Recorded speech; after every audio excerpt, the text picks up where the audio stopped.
Chamberí, Malasaña, Galapagar, Lavapiés, Torrejón de Ardoz, Argüelles, Usera, Majadahonda, Parla, Móstoles, Villanueva del Pardillo, Patones, Pozuelo de Alarcón, Brunete, Vallecas, La Moraleja, Morata de Tajuña, Salamanca, Usera, Aranjuez.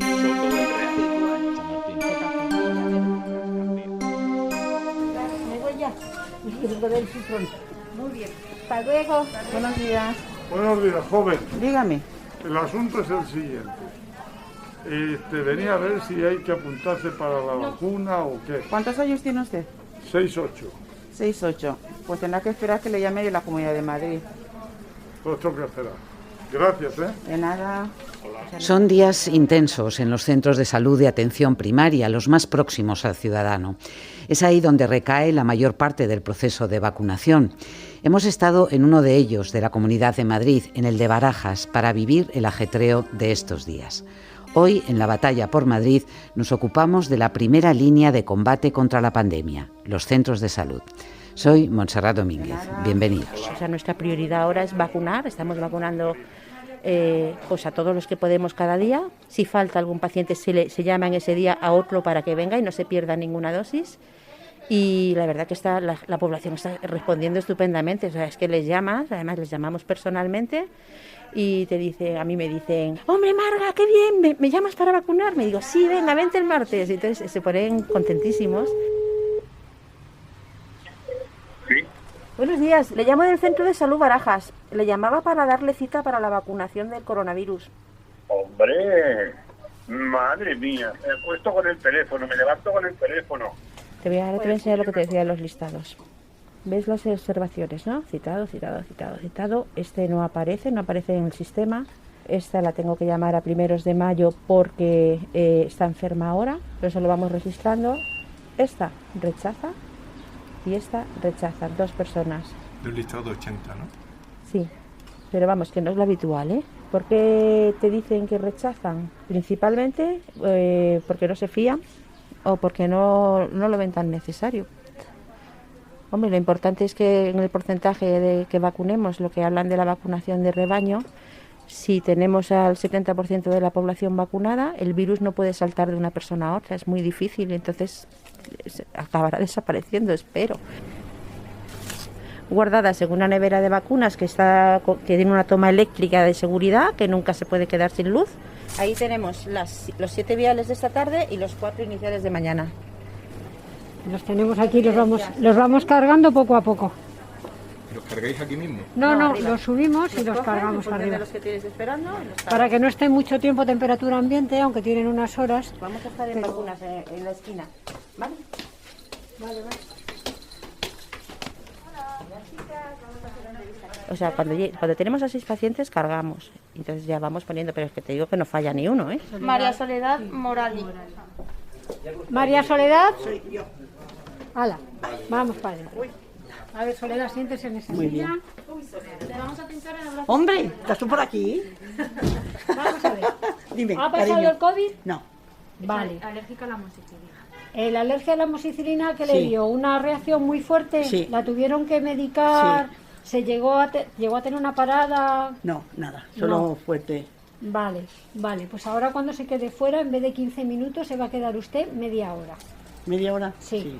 Y si nota alguna cosa, nos lo dice. Viva ahí mismo, no de tiene trabajo, nada no hay que ningún ver, problema, el viva la vuelta. antibiótico no tiene nada que ver Con la vacuna. Sí. pero nos recomiendan que esperemos un poquito Muy bien, más, me ¿vale? parece perfecto. Bueno, a ver, la voy a pinchar aquí arriba. Sí. Puede notar a partir de esta tarde, a lo mejor dolorcillo de cabeza, un poquito de fiebre, un poquito de cansancio, como síntomas COVID leves, ¿vale? Se puede tomar paracetamol. No está dando muchas reacciones, está tolerando muy bien, sobre todo en gente mayor. Si tuviera alguna reacción aguda, más fuerte de lo que le estoy contando, nos tiene que llamar para solucionar el problema y para notificarlo, ¿vale? Y ahora se va a quedar ahí la media horita. Vale, muy bien. A ver, vamos a ver si... Ven, Esto no es nada. Aquí tiene la información que le ha comentado mi compañera, ¿vale? Vale, y muy esta es bien. la fecha para la segunda dosis, el 13 de mayo a las A la misma 12:15. hora. Ah, muy bien, muchas gracias. A ver si me ponen la segunda y me puedo ir de vacaciones. Chichi. No te rías, que llevo 1 año y pico sin salir.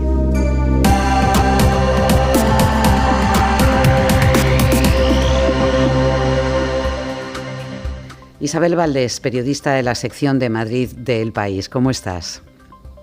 Hola, Monse. Bien, ¿y tú? Bien. Oye, quiero preguntarte primero por un dato que es muy revelador.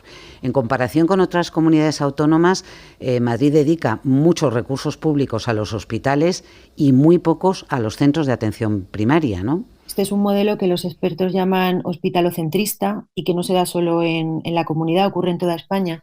Eso tuvo una repercusión brutal en la pandemia. La falta de recursos humanos y materiales en los centros de salud hizo que la atención primaria no pudiera ser la primera barrera de contención del virus y debería haberlo sido, junto a salud pública. Esto era lo que recomendaban en su momento salubristas y epidemiólogos y fue también uno de los requisitos del Ministerio de Sanidad para avanzar en la desescalada. Era fortalecer esas dos áreas. Aquello nunca ocurrió y solo por apuntarte un par de datos, entre enero de 2020 y el pasado marzo, el sistema madrileño de salud tiene 21 médicos de primaria más y 10 pediatras menos. 21 médicos de primaria más solo, es decir, ¿ese es el único refuerzo que han tenido a lo largo de la pandemia? Efectivamente, en los centros de salud sí, y si lo miras por meses, que la Consejería de Sanidad publica mensualmente los datos de recursos humanos del sistema de salud madrileño, hay meses que había menos que prepandemia, por las bajas que no se cubrían, por las excedencias por ansiedad, cuando avanzó más la pandemia, por contagios, por aislamientos, por cuarentenas. Esto que ocurre con los recursos humanos en primaria no solo tiene que ver con médicos y con enfermeras, también en auxiliares administrativos Madrid está bastante falto de recursos. Y esto era lo que me contaba Daniel Delgado, que es un auxiliar administrativo en el Centro de Salud Felipe II de Móstoles. La gente tenía miedo, nosotros también teníamos miedo porque tampoco sabíamos la situación, porque al principio no sabíamos cómo era el virus, si era por aire, si era simplemente tocando un papel. Entonces, y además en nuestro centro de salud no había mamparas, las han puesto recientemente, ahora unos 5 meses. Al principio de la pandemia estábamos como sin distancia de seguridad con el paciente. Isa, uno de los problemas que han padecido los centros de salud es que les ha tocado trasladarse a IFEMA en su momento o luego al Hospital Isabel Zendal, porque ninguno de estos centros de emergencia contaba con personal propio, ¿no? IFEMA la dotación de sus recursos humanos fue principalmente primaria. En el Zendal ha sido personal de hospitales, pero el problema en marzo y abril, IFEMA se abrió el 21 de marzo, fue que primaria ya estaba absolutamente colapsada y con ese colapso se decidió montar este hospital de campaña que alivió bastante de pacientes leves a los hospitales, pero que no contaba con plantilla propia. Entonces, el 21 de marzo, que recuerdo que fue el mismo día que La Paz activó la carpa exterior porque ya no le cabían los pacientes, en ese momento se estaba montando IFEMA. Un WhatsApp me mandaron aquel fin de semana que estaba corriendo entre los móviles de los médicos de primaria, que decía, te lo leo textualmente porque lo guardé, los que vengamos aquí, se referían a IFEMA, ya no volvemos al centro de salud hasta que pase todo. Están cerrando consultorios y centros de salud y dejando unos cuantos abiertos por cada área. No especifican qué centros abren y cuáles cierran. Al principio va a ser voluntario, pero si no aseguran 120 médicos y 200 enfermeras por turno, pasará a ser obligatorio. De repente se encuentran con que les reorganizan toda la estructura en apenas un fin de semana y se tuvieron que marchar. A ti te han comentado los profesionales el problema que hay estructural, ¿no?, con los centros de salud. ¿Qué es exactamente cuál? A Madrid ya le faltan recursos humanos prepandemia y la pandemia ha venido a agudizarlos. Antes de que llegara el virus, pues habitualmente tú tenías que esperar entre 3, 4, 5 días para tener una cita. Ahora es casi imposible encontrarte un día en el que no te aparezca un mensaje si pides cita que dice en los próximos 10 días o 14 días no se han encontrado citas hábiles, pone, huecos para que te citen. Entonces te cuentan cosas como tengo 50 pacientes al día, que es el mínimo, pero es que han llegado a tener 120 y 130 pacientes para ver en un turno. Sacábamos sangre, nos dijeron claro que escatimásemos bastante en pruebas. Ana Herrero es una médica de primaria que cuando llegó el momento de IFEMA decidió irse de forma voluntaria porque le parecía que allí también podía ayudar a salvar vidas. Se llevaban esa sangre en una especie de bolsita de camping, se la llevaban a La Paz, ahí analizaban y sobre la 1:30 aproximadamente podíamos comunicarnos con La Paz a través de un ordenador, que teníamos muy poquitos ordenadores, a través de un ordenador veíamos las analíticas, o sea, una cosa alucinante, pero lo veíamos a partir de la 1 de la mañana, a la 1 del mediodía. Entonces era todo, bueno, pues muy básico, claro, muy básico. Llegamos allí, los controles, yo estaba en el pabellón 7, control 4, y aquello era al principio pues, aterrador, unas sillas como de plástico, no teníamos mesa, no teníamos silla, o sea, era unas sillas de plástico sin mesa, ¿no? Un ordenador por cada uno de los controles.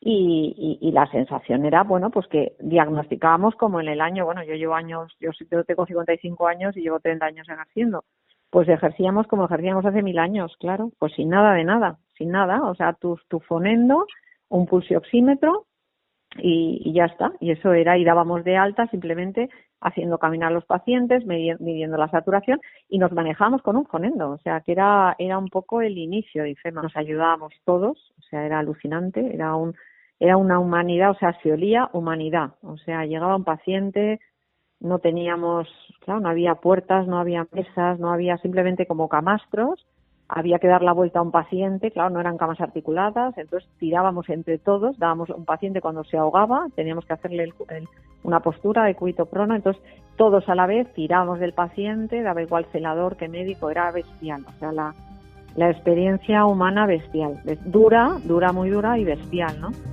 Y luego, pues bueno... El 1 de mayo se cerró IFEMA y todos esos profesionales que estaban en el recinto ferial tuvieron que volver a unos centros de salud que, por supuesto, seguían teniendo pacientes de coronavirus y seguían desbordados de trabajo. La vuelta era dura porque cuando volvimos de IFEMA, pues nos encontramos con un centro de salud que estaba desbordado de pacientes que había que hacer un seguimiento telefónico o por urgencias, y desbordados de trabajo porque, claro, el 40% de los médicos estaba de baja. Isa, algo que no se ha recuperado aún son los servicios de urgencias de los centros de salud, es decir, a donde acudes con una fiebre alta o con una herida las noches, los fines de semana y los festivos. ¿Por qué?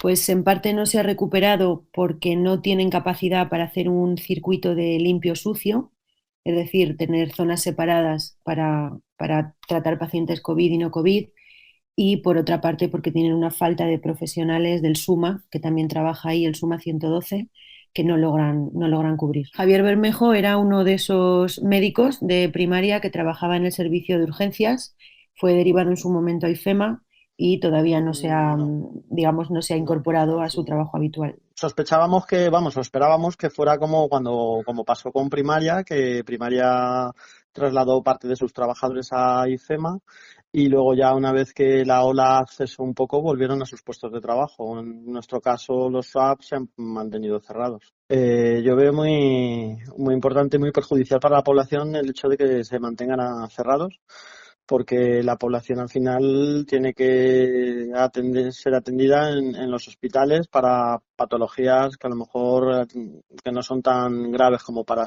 necesitar ser atendidas en un hospital. Y o bien se quedan sin atender, demorándose hasta que les pueda ver su médico de atención primaria. O sea que les está perjudicando claramente y la población está bastante descontenta con esta situación. Por el momento estos servicios seguirán cerrados y mientras los profesionales que trabajaban en ellos han estado haciendo atención domiciliaria y han estado siendo reubicados en los coches que hacen esta atención, además de otro tipo de vehículos que son los VIR, por ejemplo, que son los vehículos de urgencias, y están cubriendo sobre todo zonas de Madrid capital porque la comunidad reorganizó también para traer desde la periferia a Madrid capital, que es donde más asistencia sanitaria se realiza, a estos profesionales. De eso te quería preguntar también, ¿qué ocurre fuera de Madrid capital y de las grandes ciudades de la comunidad, en las zonas más rurales, en los pueblos? ¿Cómo están las cosas allí? Pues allí funcionan unos dispositivos que se llaman servicios de atención rural, los SAR. Los profesionales de estos centros no pudieron ser derivados a IFEMA porque ahí no había margen de sustitución.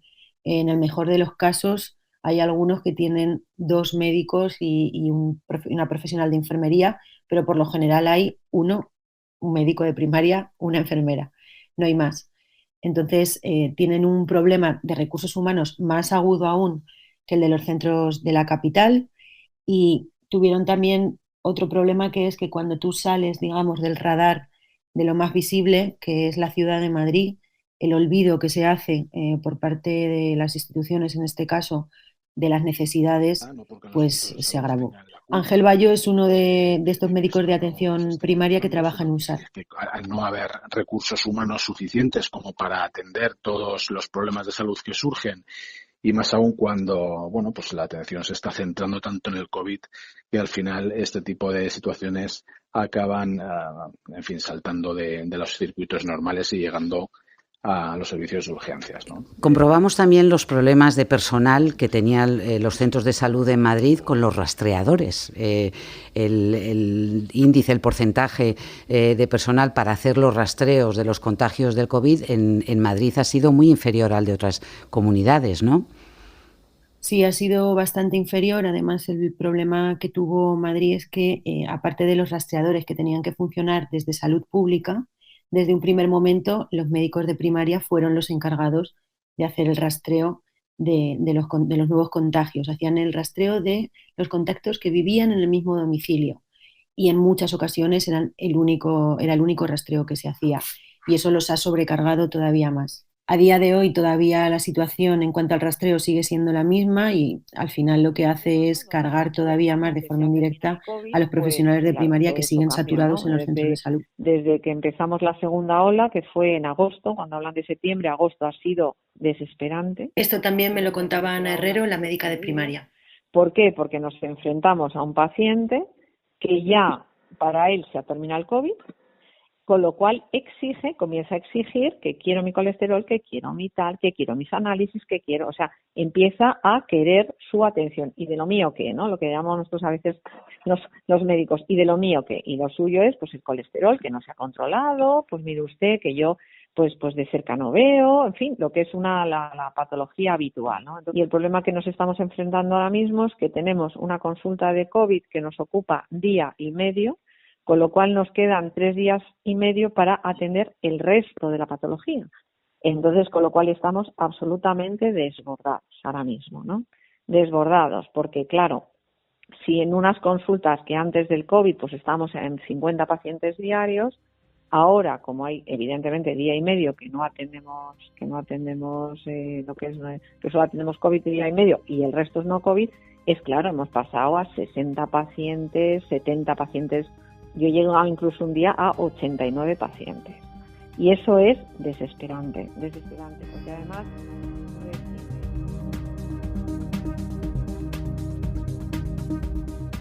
Ellos viven con muchísimo alivio el hecho de poder pinchar cada día miles de vacunas, pero es una carga también de trabajo para ellos que no logran aligerar. Isabel Valdés, muchas gracias. Pues gracias a vosotros, un abrazo. De nada. Hola. Hola, buenos días. Con la enfermera, con Marina. Con Marina. A las 12:05. ¿Se echa un poquito de gel, por favor? Sí. Volvemos al Centro de Atención Primaria de Barajas, donde comenzamos este podcast. José Juan Morales, ¿qué te encontraste allí? Pues Monse, yo tengo un centro de salud como un lugar caótico, que es donde va el que va a hacerse la analítica, el que va a recoger los resultados de la analítica, la madre que va a llevar al niño que tiene fiebre, todo como un totum revolutum. Eso ahora ya no es así, o por lo menos no es lo que yo me encontré. Ahora está todo muy pautado y ordenado. Por ejemplo, como hemos escuchado al principio, hay una persona en la puerta del centro de salud que te pregunta, ¿usted dónde va? Ese filtro es el que hace que todo el mundo que vaya allí tiene un cometido, ¿no? Entonces, además, lo remarcan mucho, que piden a la población que no vayan al centro de salud por cualquier cosa porque es un sitio de riesgo, va gente con la infección y no quieren que se contagie. Y lo que me encontré sobre todo es ilusión. O sea, allí es verdad que como hemos ido, Isabel, la carga de trabajo ha aumentado, pero a mí lo que me dijeron es que la vacunación es una labor tan satisfactoria después de todo lo que ha pasado que muchas de las enfermeras se apuntan incluso a vacunar en los fines de semana cuando no les toca, ¿no? Y que además la población está cogiendo muy bien esa labor, van con mucha ilusión y están muy contentos, ¿no? También es cierto que muchos de los cometidos que se hacen en un centro de salud se han visto muy afectados por la situación, pero si te parece lo escuchamos de la voz de Margarita Camarero, de 54 años, que es la responsable de enfermería del centro de salud y a quien ya hemos escuchado al principio del podcast. El inicio de la pandemia empezó con muchos confinamientos, con mucha reducción de visitas presenciales al centro, con mucho seguimiento de pacientes que estaban solo en su casa, pacientes mayores que les llamaban por teléfono. Y desde el inicio el cambio más importante ha sido la adaptación a todos los cambios que son muy repentinos. Lo más positivo de toda la pandemia es haber visto la capacidad de adaptación que tiene la atención primaria de Madrid a solventar todos los problemas que han surgido con la pandemia. A pesar de que hemos sido los menos protagonistas de algún modo en los medios, Primaria siempre ha estado ahí, controlando pero a millares de pacientes en sus domicilios. Ha sido como un iceberg. La punta ha sido la atención hospitalaria, pero todo el bloque gordo del iceberg de abajo, que no se ve, son los pacientes que hemos controlado desde los centros de salud. Oye, José, ¿cómo han tenido que lidiar con las informaciones confusas sobre la seguridad de algunas vacunas, sobre todo hasta hace unas pocas semanas? Pues mira, tenían un poco de lío sobre todo con el tema de AstraZeneca, porque como ha habido tantos cambios de a quién se le inoculaba estas dosis y a quién no, pues la gente preguntaba un poco de forma despectiva con respecto a esta vacuna. Y también nos contaban que va gente que ha visto vídeos extraños en los que no se inoculan las vacunas, que le meten otras vacunas de otros sitios y la gente está preocupada por ello. Y de hecho yo pregunté a dos de las enfermeras que estaban ese día inoculando, a Norma Fernández y a Estefanía Mayán, y me contaron esto de cómo todas esas noticias confusas y todo el lío de AstraZeneca ha afectado a la confianza de la población en las vacunas. Entró una hija con su familiar y yo le estaba informando de lo que le íbamos a poner y de los efectos secundarios, y tenía la jeringa ya cargada en la mano. No le había pinchado todavía y la hija me preguntó que si en la jeringa ponía el nombre de la vacuna, y le dije que no, que la jeringa ya la había cargado, la había preparado y que no, que era la vacuna de Pfizer. Que ella cómo podía verificar eso, que un poco que exigía que se la cargara delante de ella por el tema de este vídeo que va corriendo por internet de un país, creo que sudamericano, que sale una imagen de una enfermera que pincha y saca la aguja sin meter el líquido, y eso ha hecho muchísimo daño. Está todo el mundo como muy obsesionado. Entonces, yo le dije a la persona, mira, se ha cargado según protocolo, es Pfizer, soy tu profesional de la salud, si te vale bien, y si no, pues oye, esto no es obligatorio. En fin, recomendable pero no obligatorio, te puedes marchar, que yo no te voy a cargar el vial delante, esto está ya organizado. Y bueno, parece que torció un poquito así el gesto, pero al final se vacunó y pues se marchó. Las noticias que se han ido dando falsas o poco y tal han hecho mucho daño. Sí, a ver, hay gente que no hace caso, pero hay gente que sí, evidentemente es gente mayor y está como no que le vas a engañar, porque confía mucho en nosotros, cuando le das las explicaciones se quedan ya más tranquilos, pero sí, claro que está haciendo daño. Te preguntan mucho que qué tipo de vacuna es, que si es la mala o la buena, eso es verdad, te lo preguntan. Entonces cuando le dices que es la Pfizer dicen, pues sí. Sí, nos preguntan y incluso hay casos en que les corresponde ponerse AstraZeneca y la información que se les da es que para poder ponerles Pfizer tenemos que tener un informe escrito del especialista que contraindica la AstraZeneca. Si por tramo de edad le corresponde AstraZeneca, sin informe no podemos cambiar a otra vacuna. O sea, la población no puede elegir realmente. Oye, ¿y la gente que se vacunaba, qué te contaban? Estaban encantados. Una que se iba de vacaciones, otra que ya podemos salir más tranquilos, todos encantadísimos. Y de hecho, después de vacunarlas, las personas estaban como 15 minutos o 30 minutos para esperar que no hubiera ninguna reacción. Y me senté con algunos de ellos a preguntarles un poco sus impresiones. Y ahí topé con dos mujeres, las dos precisamente se llamaban Mari Carmen, de 70 años, y en esos 15 minutos que tenían que esperar me hablaron de los sanitarios y de la percepción que tienen de ellos y de hecho se llegaron a emocionar un poco. ¿Están ya vacunados ustedes? Sí. ¿Y qué tal? ¿Cómo se encuentran? Bien, fenomenal. De momento bien, todo va estupendo. ¿Y cómo se sienten después de tanto tiempo de pandemia ahora ya vacunados? Pues mira, con más tranquilidad porque ya está uno de pandemia hasta el gorro. No, digo que si muerden, que ya hacen daño. Ya. Yo liberada. Los bichos. Con alegría y con ganas de... Hombre, es que es lo mejor ya, que nos pongan esto y que a ver si se tranquiliza lo del bicho este. Muy bien. ¿Y cómo valoran ahora todo su personal sanitario después de todo lo que ha pasado y todo lo que han hecho por todos nosotros? Pues yo muy bien, tengo un hijo médico, o sea que imagínate. Sí. Yo pienso que es un esfuerzo tremendo lo que han hecho, y lo que siguen haciendo, ¿eh? Y que estamos muy agradecidos mira, me voy a emocionar. Que estamos muy agradecidos a todos, a todos en general, y que el gobierno tenía que, a quien le corresponda, tendrían que tenerlos mucho más valorados en todos los aspectos. Pero muchísimo más. En lo económico, en todo. Sí, porque no, yo creo que no tienen no están no valorados. Les dan unos honorarios como debían. Bueno, yo los he valorado siempre porque yo he estado con mi marido 5 años en Ramón y Cajal, un equipo excepcional, y aquí igual. Y me han tratado de maravilla. Tratan muy bien. Bueno, es que estoy emocionada porque yo los tengo, creo que son únicos, vamos. Yo creo que la gente les valoramos, pero que a veces cuando no te toca de lleno, pues nos olvidamos un poco, pero la verdad que son todos a niveles de todo tipo, ambulatorios, hospitales. Y con el cariño que te tratan.